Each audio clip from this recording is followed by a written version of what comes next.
In this quick tutorial, we're going to take a look at some of the new enhancements to the taskbar view within Windows 7. Windows 7 now has a taskbar which shows stacked applications, and you can see some examples down here in the bottom left hand corner.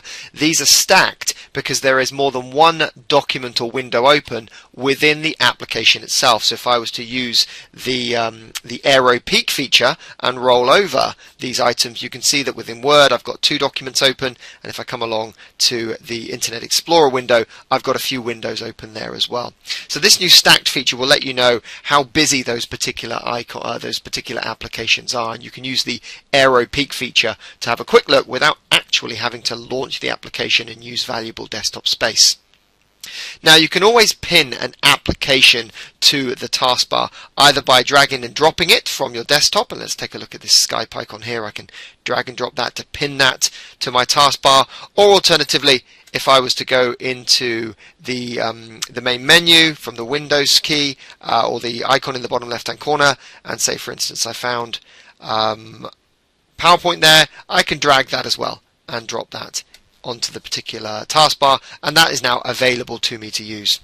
Now, one of the key features that we need to be aware of within Windows 7 and the taskbar is the fact that you can only pin applications to your taskbar. And let me give you an example. If I was to open up this folder, and if I was to navigate to find myself a document,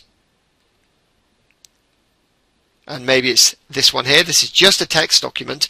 If I was to drag this and drop this onto the taskbar, what it will actually do is it will find the application which opens this document, and it will pin that to the taskbar for ease of use, whereas it will provide the document in question as a pinned hyperlink, if you will, a quick way of getting access to that particular document. And I can always get access to those by right-clicking, and you can see they're pinned. You can always unpin them once you finish using them on a regular basis by selecting the item there to unpin from the list. And the same goes true of actually right-clicking on the applications on your taskbar, and you can unpin those programs just as easily as you pin them up there in the first place. So the taskbar does have the ability to become very convenient if you load in the icons that you need, so that you can simply click them once or right click and jump to particular files and folders very, very quickly.